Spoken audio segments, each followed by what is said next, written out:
Öncelikle hoş geldiniz. Burada olduğunuz için çok teşekkür ederiz. Bugün çok şanslıyız. Benji Davies ilk defa Türkiye'ye gelip bizimle konuşacak, sohbet edecek.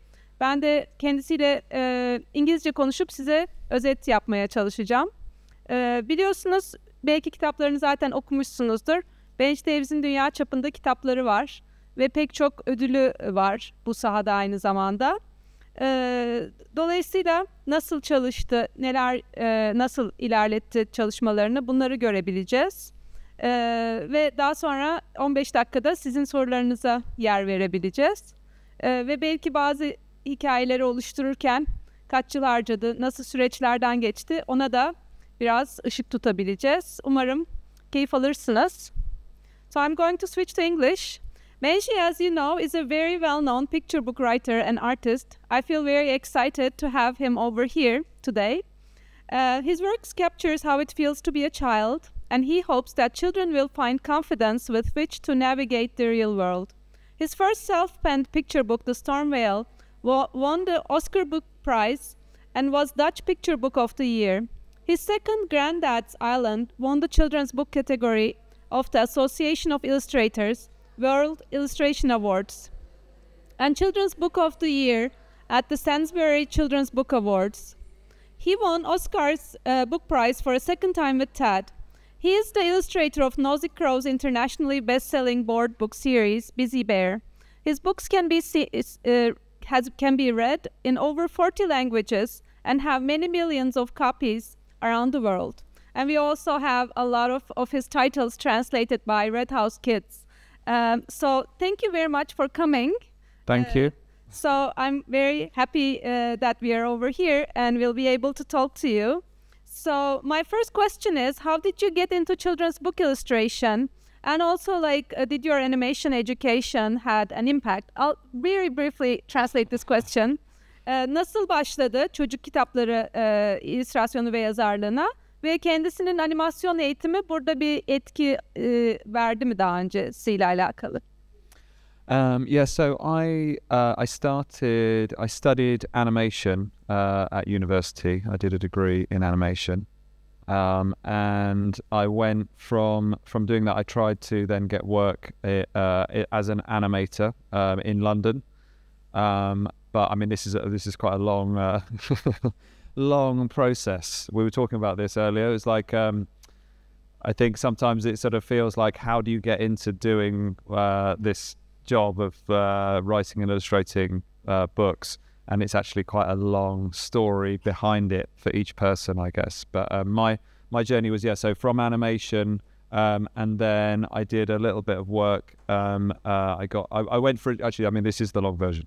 I went for a job at a publisher in London called Usborne as a designer, and I didn't get the job as the designer, but I got to show them my work, so they saw my illustration. But this is like 2003 I'm talking about, so this is like 21 years ago now, which I'm not sure how that's possible, but it is possible.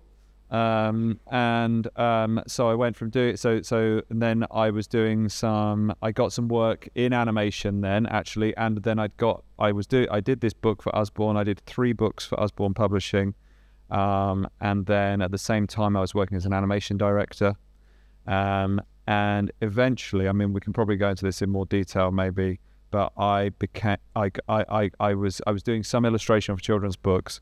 And then I had an idea that I wanted to turn one of my books into one of my animation projects even into a picture book. I'd felt like that I could do this for some time. I made a film when I was at university, which was about a little boy finding a whale on the beach, and so then this process sort of started, and it took me about 3 years to turn that idea into something that the publisher wanted to publish, and then that happened in that was then published in the UK in 2013. So 2013. Yeah. Maybe I should summarize. You should summarize that. Yes. Bunu anladınız ama ben yine de bir özet geçeceğim. Kendisi animasyon eğitimi aldığı için ilk etapta animasyonla ilgili çalışmaları da varmış. Hatta Storm Veil isimli kitabı daha önce de anlattı bana. Oradan da biliyorum. ilk başta bir animasyon ödeviymiş. Bu da çok heyecan verici çünkü daha sonra 10 sene sonrasında yaklaşık işte art director'ına falan gösterirken bunun güzel bir çocuk kitabı olacağından bahsetmişler. Ve 10 sene sonra kitaplaşmış bu ve hatta animasyonda çok fazla kare olmasına rağmen çocuk kitabında çok daha az kareye indirgemek ve belli kareleri seçmek bir sürece dönüşmüş. Osborne'da 2-3 kitap bastığından bahsetti ilk etap ve Osborne'a esasında bir tasarımcı olarak işe girdiğinden bahsetti 2003 yıllarında. Dolayısıyla ilk etapta Londra'da böyle bir işle başlamış çocuk kitabı sahasına girmeye ve yavaş yavaş orada bir yol kat etmiş. Yes. Yeah. Okay. So I'm very curious about your process. So maybe you already brought some slides as well. Like, would you be able to tell us about like your process behind the scenes? Yeah. I wouldn't be able to know. Yes. So, I will just flick through some of these. We'll go through this book very quickly. So my process, I've got some slides here, which actually these are more sort of tailored for children, but they're to describe the process of like making books and like and so I've sort of broken it down into 4 stages of the process, which is simplifying it, but this is really how I sort of think it works. Maybe you should explain that. Bu evet. Şimdi aslında biz üretim sürecine hakim değiliz. Bir önceki cümlelerinde de aslında üretim sürecinin inanılmaz uzun olduğunu, bazen bir kitabın yapımının 10 seneyi, 20 seneye ulaştığını ve aslında bu noktaya gelene kadar çok kilometre aştığından bahsetti. Ve bu sunumunun bir kısmı da burada çocuk izleyiciler için özellikle hazırladığını söyledi. Dolayısıyla nasıl çalıştığını 4 aşamaya ayırıyor esasında. Şu an birinci aşamayı gösteriyor. Stüdyosundan bir fotoğraf da gösterdi. Dolayısıyla ona biraz bakacağız. Evet. So the first stage is about gathering your ideas together, and people often ask about where do you get inspiration from, and essentially like you're really feeding your imagination with things all the time that you're seeing around you. So maybe you're seeing just your experience of life, maybe even is all feeding into the sort of first part of the process. So I sit and I drew this picture of now he's not called Noy in the Turkish. It is Noy. Okay, good. Noy, so I can just say Noy, yes, and we don't need to worry. Okay, so Noy. So I drew Noy to help me with this process, to sort of show you that he's going out with his fishing net looking for ideas.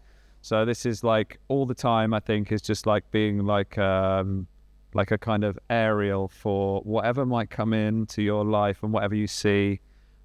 Maybe you see something that in nature that inspires you, or it might be like an emotional thing. It might be something from your own life. But I find that all these things sort of go, when I look back, and I think I've absorbed all these things over time, and then gradually I think, oh, that might be the beginning of an idea, or I might make a sketch, or might make some notes, and I think this might be an idea. But then often what actually happens is there's one day particularly where the whole thing somehow just kind of falls into my head in sort of something a bit more like an actual idea for a book. But that first process is looking, seeing, and then feeding your imagination. Okay, thank you. I'll just translate this. Sizin de duyduğunuz gibi aslında hayatımızdaki her parça bana esin olabilir diyor. Yaşadığım her an, gördüğüm herkes ve bu fotoğrafta Noah'yı çizmiş bunu temsil etmek için. Bir hani balık avcısı ya da kelebek avcısı gibi her küçük şeyin aslında bir hikayeye destek verebileceğinden bahsediyor. Ve ara sıra işte çizimler yaparak, notlar tutarak bu günlük hayattaki detayları listelediğini ya da not aldığını, biriktirdiğini söylüyor. Daha sonra ama özel bir hani eşref saati diyelim. Eşref saatinde bunun bir hikayeye döndüğü, bir anda bazen parçaların birleştiği ve daha sonra bu güzel hikayenin aslında o damıtılmış, günlerin sonucunda çıkan bir şey olduğundan bahsediyor. Dolayısıyla benim anladığım kitaplar öyle çok duru ve güzel gözüküyor ama çok fazla değişik zaman diliminin etkisi var bu kitaplar üzerinde. So, and then the second part of this process is how you gather those ideas together. So, as I said before, it might be that I already have made some notes, and I sometimes do that on my phone, or I might do it on paper or a sketchbook, or and that then is the next. Really, that's the whole part of that process. But it's to communicate whatever was in your brain. It's like now you've got that in your brain. Now, like, get that onto the paper. İkinci aşama düşünceleri somut bir yüzeye aktarmak. Kitap, kağıt veya eskiz defteri veya telefonla kayıt altına almak. Dolayısıyla o uçuşan fikirler bir araya gelip aslında hikayenin yapı taşlarını oluşturmaya başlıyor ikinci aşamada. And then the next thing is what I would do is I would do a thing called like a storyboard or thumbnails, and I've got some examples of this that I'll show you after. But again, this is sort of looking at it in a more simplified way. It's really to make sure that you have a structure of pictures and words together that tell the story that you're trying to tell. And in the process of working with the publisher, that is the aim, is to sort of go through that and refine that sequence of images, refine the words, and spend a lot of time working on that before going to the final stage. So it's getting it works really well in a sort of skeleton format of a book. Yeah. Üçüncü aşama kitabın iskeletini oluşturmak ve dolayısıyla mesela storyboard gibi bir şablona oturtabilmek, hangi sayfa ilk sayfa olacak, hangi sayfa ikinci sayfa olacak ve küçük küçük eskizler çizerek bu hem metni hem görselleri rafine etmek, sonra sıralamak, bu tarz bir düşünce, kompozisyon aşamasından geçiyor. Animasyon daha önce okuduğu için esasında mesela ilk çalışmasını Stormvale'ı ilk başta film olarak çektiğini, sonra hikayeye dönüştürdüğünü söylemişti. Yani görseller o çalışmada aslında öncüydü. Ama sonraki çalışmalarında, bunu bana daha önce söylediği için biliyorum, genelde metinle başlayıp görselleri ona göre düzenlemeyi aslında tercih ettiğini söyledi. I remember the last one is color it in. That's it. So you have to do the artwork, evet. For the book. Dördüncü kısım epeyce eğlenceli, renklendirme. Burayı da görüyoruz. I guess another layer of that, if you're looking at it from being like a student of illustration, or like if you haven't experienced publishing before, would be then thinking about, so artworking the book, but then thinking about how the design of the overall book, like how it comes across, like the cover, and working with the publisher to make the cover work. So this is not just me doing that. I'm like, I present maybe an idea of what I'd like to do with the cover, and then they will then talk about it at the publishers and work out, what they want to do to represent the book, which isn't always the same thing because they might be coming from a more of a sales perspective.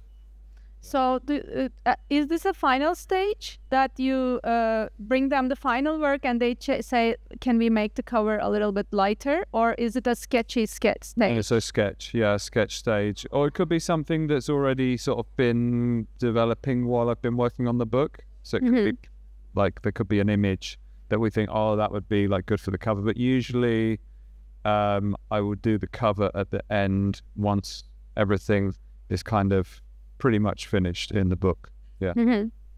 I will summarize this. Genelde tabii ki kendisi içinden geldiği gibi çalışmalarını renklendiriyor.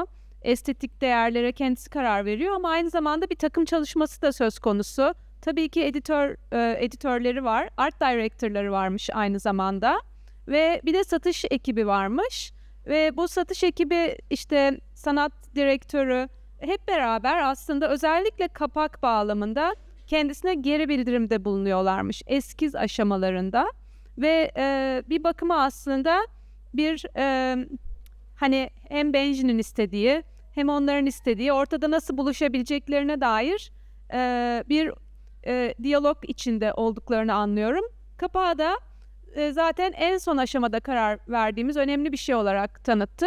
Dolayısıyla bütün kitap bittikten sonra esasında kapak bağlamına geçtiklerini anlıyoruz buradan.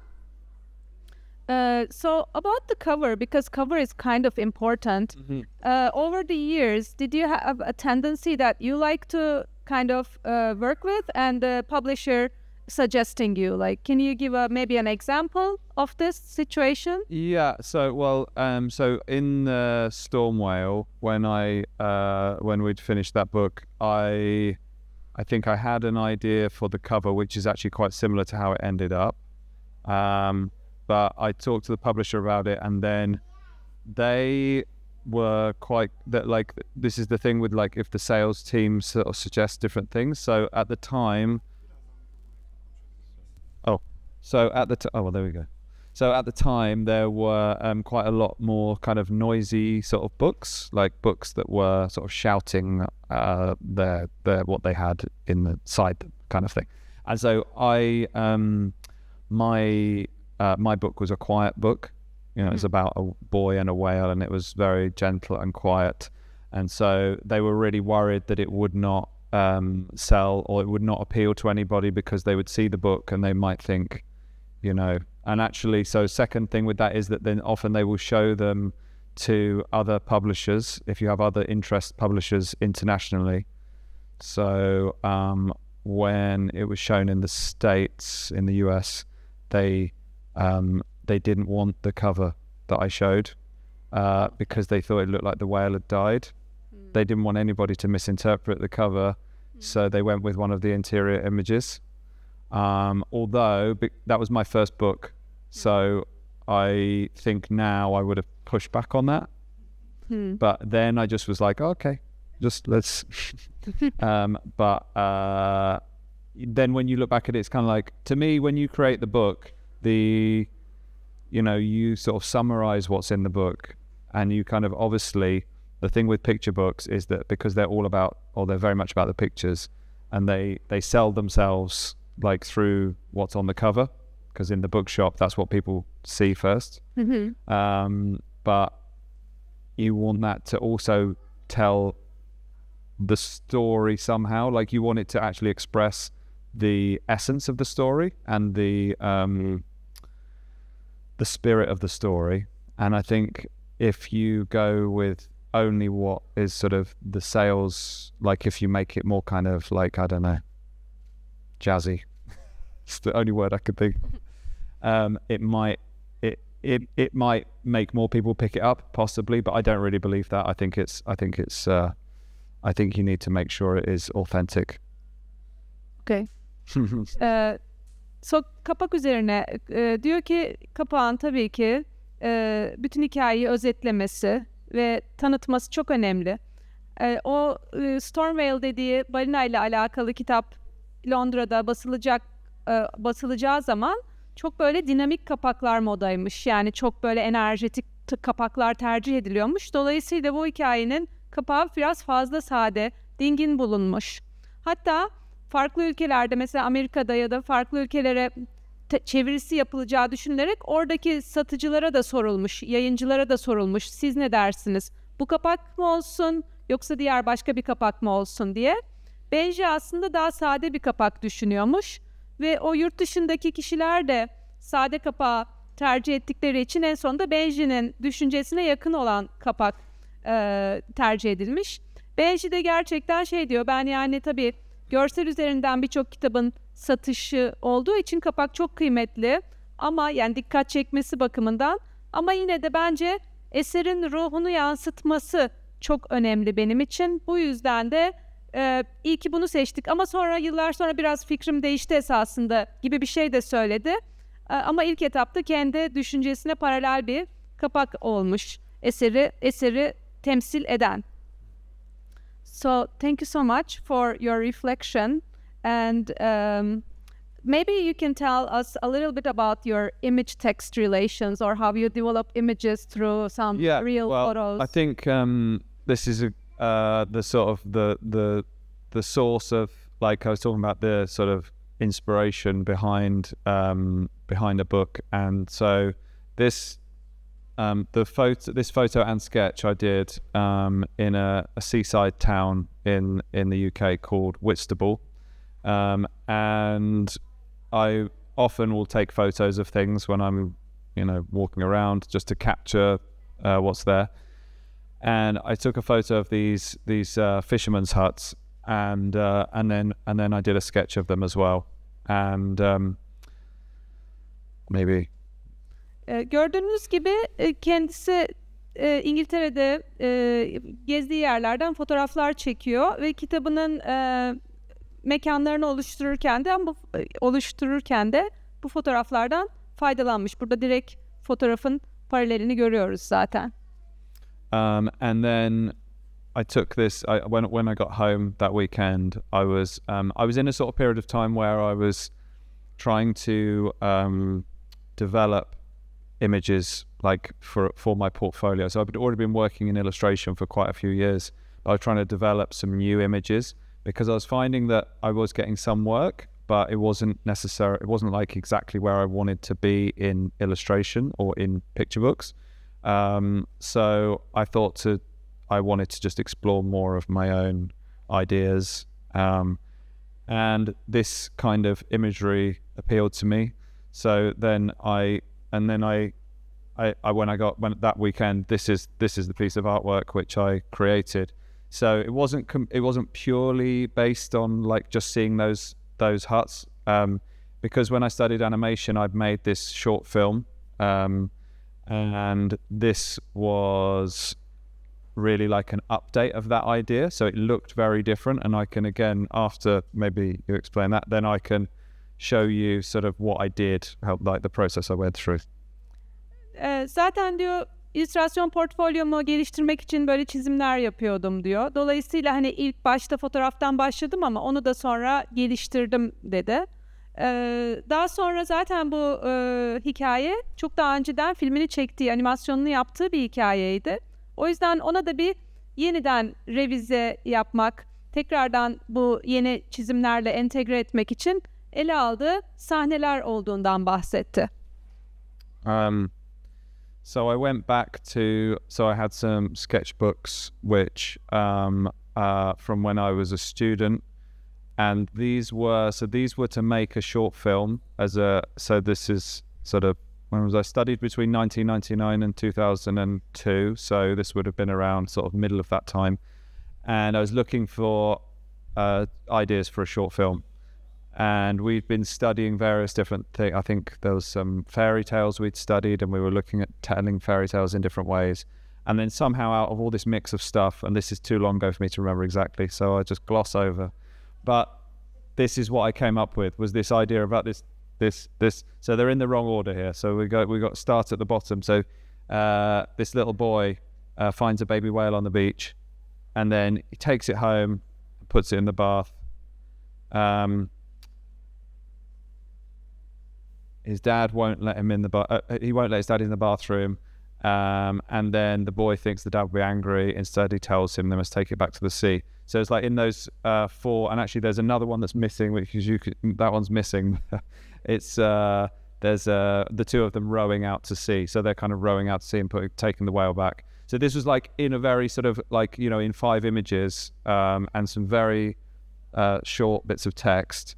This was my idea. This was like so I was trying to explain my idea, or just get it down on some paper. Not worrying, obviously, because I made this for a film, so I wasn't worrying about it being in a book at that time. But this was like the first stage in trying to express the idea. So this was an older sketchbook. So this is the one. Yeah, this is the one from when I was a student. Yeah. Okay. So you went back to your sketch. So I went back to the sketchbooks and looked through them and sort of thought, rather than looking at the film, I thought I'd look back at the sketches to see if I could sort of start the process again, because that then leads into, then this was a more kind of like shot by shot storyboard for a film. So these were like all these little breakdowns of these moments.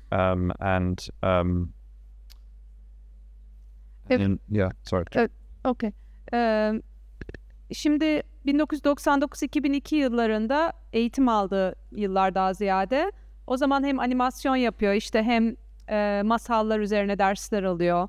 Kısa filmlerle ilgileniyor, kısa film çekiyor ve aynı zamanda eskiz de tutuyor. Eskiz defteri de var. Zaten gösterdiği fotoğraflar eskiz defterinden.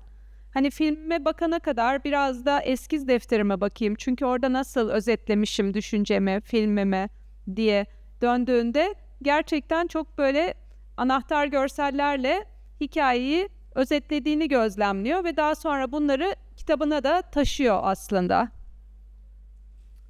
And these were some of the kind of concept images that I did at the time, and I hadn't really used the computer that much at this stage for my work, so I wanted to make the film on the computer, but I was doing sort of these kind of things. So this is oil pastel, and this is the same. Bu bence çok ilginç bunları göstermesi bana yani yönetmenlerin de eskiz defterlerini biraz hatırlattı. Burada o zaman full dijital çalışmadığı yıllar. Dolayısıyla yağlı pastellerle o sahneleri de filmi çekmeden biraz eskizlerle çalışmış. Tabii sonrasındaki yıllarda çok değişmiş bu final olarak. So your picture book is all digital though, right? It is, yes. Yeah. All my illustration is digital. Yeah. So maybe there'll be something in there that's like a texture or something that I've painted or drawn. But most of the finished work is digital. Yeah. And do you make your own brushes too? I do. I have like a set of brushes in Photoshop, but there's about 3 of them, which I use, and then I don't do anything else with it. I think it's important to keep a restricted, kind of restrict the tools, because digitally you can do so much stuff. Digitally, you can do kind of almost anything you want, right? And so there's all these different brushes and all these different tools. And if you use all of them, it needs to be a narrower, like one medium almost. Definitely. Yeah. Bu da bence güzel. Özellikle illüstratörler için. Ben şimdi dijitalde çalışıyorum ama kullandığım mesela fırçaları 3'e indirgedim. Çünkü hani biraz da doğal gözüksün. Mesela tek pastelle çalışmışım gibi gözüksün, havası olsun istediğim için öyle her şeyi kullanmıyorum. Çünkü biliyorsunuz Photoshop'ta yüzlerce fırça var, yüzlerce efekt var. Ama ben biraz kendimi sınırlıyorum dedi. O da bence iyi bir taktik. And then these sketches here, this was once I'd looked through all this work, and then I started to think about how it might look in a picture book format instead of the film.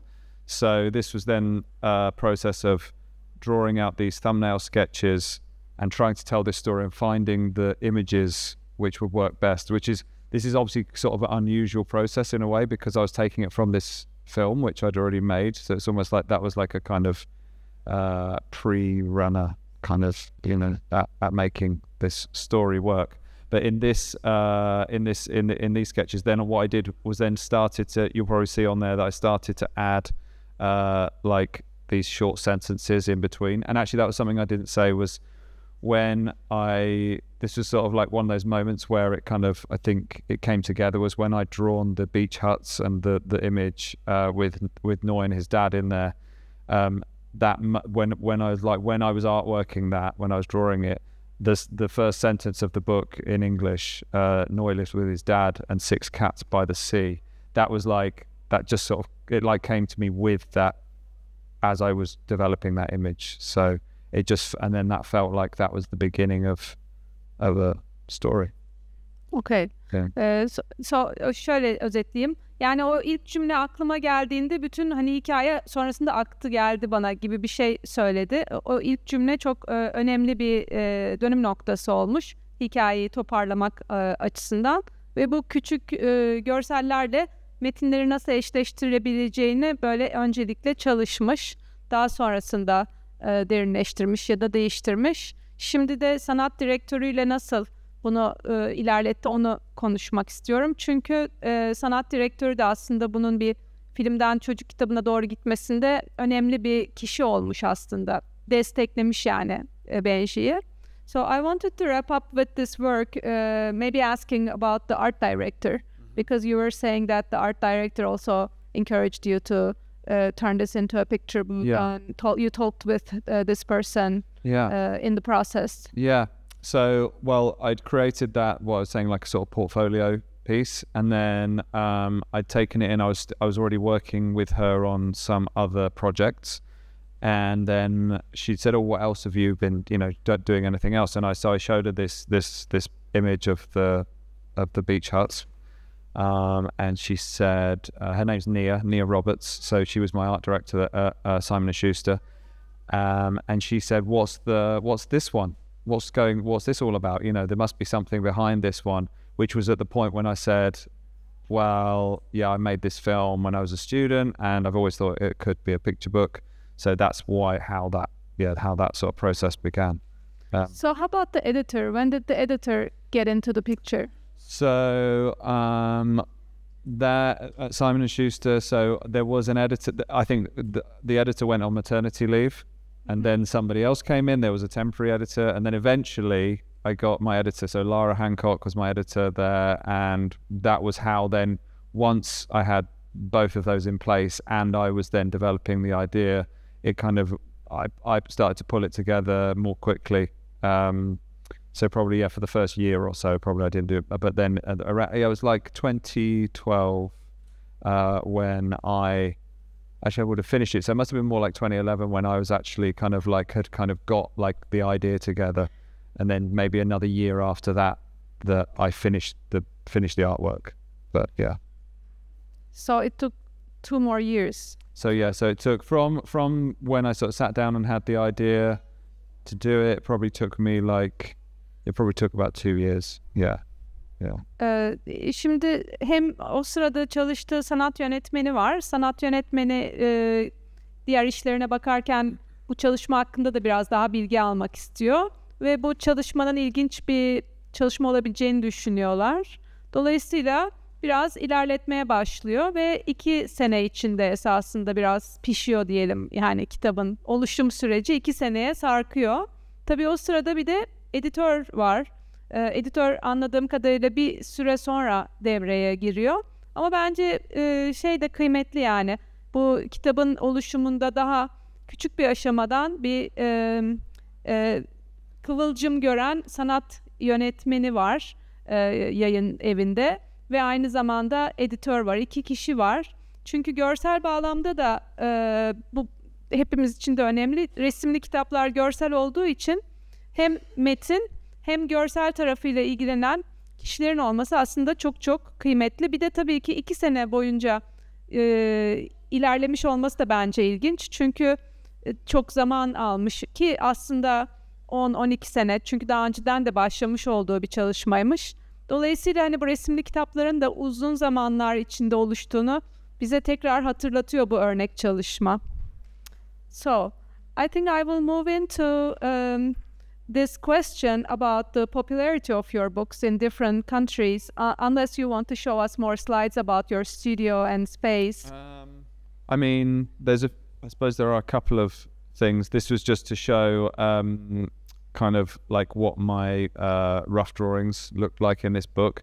So I don't do this anymore, but I used to take all the drawings and turn them into small dummy books. So like little small one, which I would then hand stitch the spine to kind of get it to work together. So that was this one, and that was the title of it at one point, Noise Whale. And then so I'd like gather, and then these little books I would kind of like rub things out or like stick new images in. I'd just do all of this. I hand draw the frames now, so each image like on paper and scan them in, but I assemble it all in InDesign so that when it's all together and I can edit the text and change the images, and then I can put it out as a PDF, and it's just very easy to then communicate with the publisher and show the idea. Burada çizimleri elle yaptığını görüyoruz. Daha sonra bir dummy kitap yapıyor. Taslak olarak, fiziksel olarak bu kitabı oluşturuyor. Bir de InDesign programında aslında kitap sayfalarını yerleştirip yayıncıyla paylaşıyor. Dolayısıyla değişiklik gerekirse daha bu eskiz aşamalarında kitabın neye benzeyeceği ya da nelerin değişmesi mümkün, onları konuşmak daha kolay oluyor diyor. Yeah. And some of these you can sort of see how they don't change much, or like the things that do change in the image from the rough drawing. But when I work on my own books, I tend to be a little bit looser with what it looks like in the illustration, because I can keep changing it, and it's kind of like a lot of it is my call on how much it changes. Whereas when you're working with another author, there's kind of an element of like they have to show the rough work and have it, and everybody has to approve it before you do it. Whereas with this, it's a bit more open as a sort of creative process. Ben diyor başka kişilerle çalışırsam, yani bir yazarın eserini resimliyorsam daha biraz protokol oluyor gibi bir şey söyledi. Yani hep onlara göstermem, onlardan onay almam ya da onlarla görüşüyor olmam daha yani yaygın gibi. Ama kendim çalışıyorsam, yazarı çizeri bensem eserin, benim için daha aslında açık uçlu bir süreç oluyor. Daha çok değiştirebiliyorum hani her aşamayı sormadan. Böyle bir fark oluyor dedim. Yeah. So your books are read over 40 different countries and different languages. So there are hundreds and thousands of them all around the world. And what type of feedback do you get, or do you get differences from culture to culture? Yeah. What is your view? I get like having social media is really good, because I can get quite a lot of people posting, a lot of Turkish people, I would say, very enthusiastic on the social media. But all around the world, people send me messages or put comments on things, and yeah, it's amazing to sort of see how the stories have spread. I can't really explain why that is, because for me, I just kind of did something which I liked myself. Well, there's something important in that, I think, actually, is that that you explore subjects and tell, I guess, things that feel true to you about people, or maybe about being human, and then if you do that honestly, like in your work, I think it does have a universal quality to it. But I'm saying that like I'm saying that afterwards, so I don't know. I just do it, and then yeah. Bildiğiniz gibi pek çok dile çevrildi çalışmaları. 40 dilin üzerinde, yani binlerce baskısı yapılmış kitapları var. Bu tabii ki beni birçok kişi takip ediyor ve bana bazen mesaj atıyorlar Instagram ya da sosyal medyadan diyor. Ama benim için diyor başlangıçta kendime göre samimi hissettiğim bir hikaye yazarak ben işe başladım. Kendim sevdiğim bir şeyi yazarak başladım. Böyle bir sonuç alacağımı tam da beklemiyordum. Ama netice çok hani başarılı oldu demeye getiriyor. Ve belki de evrensel olduğundan da bahsetti. Bu kalpten gelen hikâyelerin zannedersem. Dolayısıyla zannedersem bir ekibi de var. So you have a team supporting you, right? About your Instagram and everything. So or communications. No, I just do that myself. Oh, you do it yourself. Okay. Yeah. No, like the publishers, well, actually, so I try and not, I actually don't have it on my phone at the moment because I find it too distracting. So like I've had periods of time where I take it off my phone so that it's not on there, and then I can just get on with my work and and it's not even like it, you know, it's not like it's pinging at me but it's just like the fact that it's there is like not conducive to working. Okay. So yeah. Ben hani bir takım var mı size destekleyen dedim. O da ben daha ziyade hani kendim yapmaya çalışıyorum dedi. Dolayısıyla muhtemelen yani yayıncılarının belli bir desteği oluyordur ama daha çok hani kendim yapıyorum ve bazen de telefonuma çok bakmamaya, bazen bakmaya çalışıyorum. Yani işime geri dönebilmek için dedi. Şimdi bizim konuşmak için birkaç dakikamız kaldı. Sonra sizin sorularınızı alacağız. 15 dakika kadar.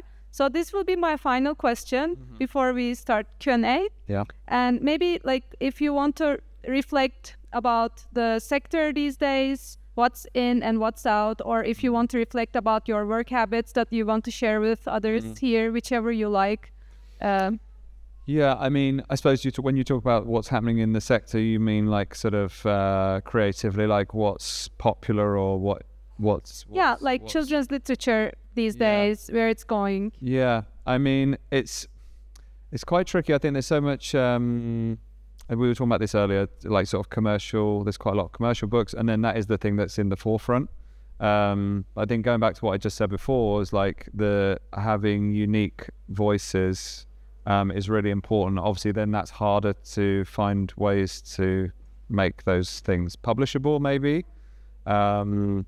But they definitely, it goes through trends. I think the like when I started, there wasn't that much digital illustration, or there was hardly any. In fact, when I like 20 years ago, there wasn't really any published digital illustration at that point, because it was seen as being digital, this other thing, and then it's only more. Then it was only later that like. So I was kind of, I wouldn't say I was at the forefront of that, but I was certainly like in the first sort of part of that becoming more kind of mainstream and popular. But I guess all of that's been opened up now more. I mean, I don't know if I want to mention AI really. I feel like this stuff. But this is maybe I will. The sort of, I think there's it's here to stay. It's here. We're not going to get rid of it. So, but I hope that people will still seek, original, like authorial voices to find like the best that they want especially for children to read and look at, I think, rather than something more mass produced. But I think that's probably something that's, been happening for a long time anyway, like that people don't always seek out the commercial ones, they seek out, but there's room for everything, I suppose, as well. So öncelikle teknikten bahsetti. Yani 20 sene önce hiç dijital yapılan tamamıyla kitaplar çok fazla değildi ama şimdi tam tersine birçok kitap üretim bağlamında dijital olarak üretiliyor dedi. Tabii ki o sırada AI'dan bahsetti. Yapay zeka mutlaka gitmeyecek, burada kalacak. Dolayısıyla oradan da nasıl ilerleneceğini ölçüp biçmemiz gerekir dedi. Bunun yanı sıra hani çok satan kitapların yanı sıra böyle özgün sesler, özgün çalışmaların çok önemli olabileceğinden bahsetti. Daha önce de Depictus diye bir gruptan bahsetmiştik kendisiyle. Yine özgün sıra dışı çalışmaları gösteren bir web sitesi grubu olarak. Dolayısıyla hem teknik hem de içerik olarak bir yansımadan bahsetti. Yeni gelişmeler ama herkes için bir yer olduğunu ben düşünüyorum dedi. Hem çok satacak kitaplar hep istenecek ama özgün kitaplar da çok kıymetli aynı anda diye cevapladı. Yani zorlu konularla uğraşmayı biraz seviyorum dedi. Benim için bir bir nasıl diyeyim challenge oluyor dedi. Dolayısıyla bunun belli bir derinlik de getirdiğini düşünüyorum dedi esere. Genel olarak bunu böyle özetledi. Çok çok teşekkürler geldiğiniz için. Çok sağ olun.